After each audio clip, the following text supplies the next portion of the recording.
আমি যদি আব্দুল হকের কাছে জানতে চাই, অর্থমন্ত্রী গতকাল তার বাজেট বক্তৃতায় বলেছেন, দুঃখিত, বাজেট পরবর্তী সংবাদ সম্মেলনে বলেছেন এই বাজেটে জনগণের প্রত্যাশার প্রতিফলন হয়েছে এবং প্রত্যেকের জন্যই কিছু না কিছু আছে। আমার প্রশ্নটা, প্রত্যেকের জন্যই যেটা আছে কিছু না কিছু, সেটা আসলে পৌঁছে দেওয়া বা সেবা বা সহযোগিতা বা যেই সামাজিক নিরাপত্তার আওতা, এটা আসলে পৌঁছে দেওয়ার যে প্রক্রিয়াটা, এইটা কতটা স্বচ্ছ হলে এটা সম্ভব আসলে? অনেক ধন্যবাদ আপনাকে।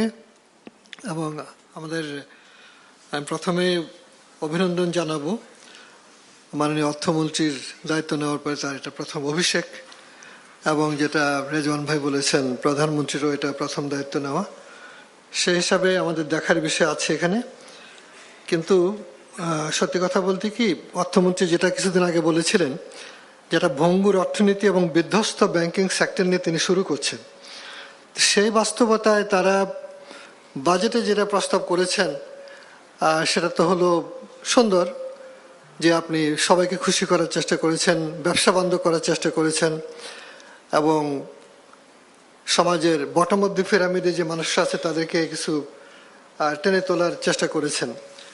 এগুলো সবই ভালো, কিন্তু মূল চ্যালেঞ্জটা আমাদের কাছে মনে হচ্ছে রাজস্ব আহরণের জায়গায়, এবং চ্যালেঞ্জ হবে ব্যবসার পরিবেশ উন্নত করা। এখন বিদেশি বিনিয়োগ কিন্তু রাতারাতি চলে আসে না। আমরা এগুলো আমার সিনিয়র ব্যবসায়ী লিডাররা এখানে আছেন, আমরা বহু বছর যাবতীয় বলেছি যে অনেকগুলো রাষ্ট্রীয় কাঠামোগত সংস্কার দরকার ছিল। হয়তো এটা মাত্র 3 মাস সময়ের মধ্যে হয়তো এটা দেওয়া কঠিন কাজ। আমরা আরও দেখবো আশা করি, কারণ সরকার যেহেতু দায়িত্ব নিয়েছে।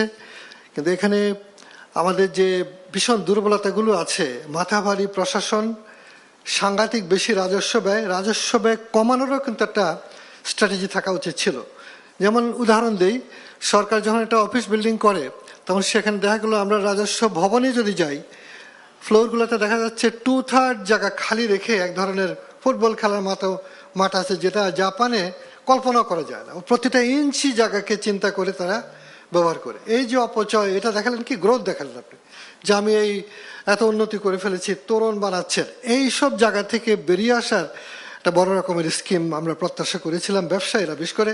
এবং এই টাকাটা যখনই আপনি বাজারে দেবেন, ব্যবসায়ীদেরকে দেবেন, ইন্ডাস্ট্রিকে দেবেন, রিয়েল ইন্ডাস্ট্রি, সেটা কিন্তু ভ্যালুয়েট করবে, সেটা এমপ্লয়মেন্ট তৈরি করবে, সেটা রেভিনিউ তৈরি করবে। ওই জায়গাগুলোতে ব্যাপক রকমের পরিবর্তন প্রত্যাশিত ছিল। আমি মনে করি যেহেতু আমরা ফিল্ডের মানুষ, আমার এখানে আমার সিনিয়র লিডাররা আছেন, আমাদের ম্যাক্রো ইকোনমিক বিশ্লেষণের জন্য আমাদের ইকোনমিস্টরা আছেন, ব্যাংকিং সেক্টরের একজন বিদগ্ধ ফারুক ভাই আছেন, তারা বলবেন। ফিল্ডের মানুষের সময় মনে করি একটা উদাহরণ দেয়, যেমন ধরেন আমাদের এখানে প্রায় 25-30 হাজারের মতো গাড়ির রেজিস্ট্রেশন উঠে গিয়েছিল এক সময়, এই 3-4 বছর আগে। কিন্তু সেটা গত বছরে 9,400-তে নেমে এসেছে। এটা একটা মারাত্মক ইন্ডিকেটর যে একটা দেশে সাধারণত গ্রোথটা কম হতে পারে, কিন্তু এত নেতিবাচক হলো, এত বড় একটা শক। সেই শকটা হয়েছে কেন? একটা রাজনৈতিক শক হয়েছে 24-এ, তারপরে হলো ইউক্রেন এবং আপনার ইসরায়েল ইরান ওয়ার, এবং আমাদের রাজনৈতিকভাবে যে মারাত্মক রকমের বিপর্যয় হয়েছে। এগুলো তো বাস্তবতা। সেই বাস্তবতাকে সামনে রেখে এখানে ব্যয় সংকোচনের একটা ব্যাপার থাকা উচিত ছিল।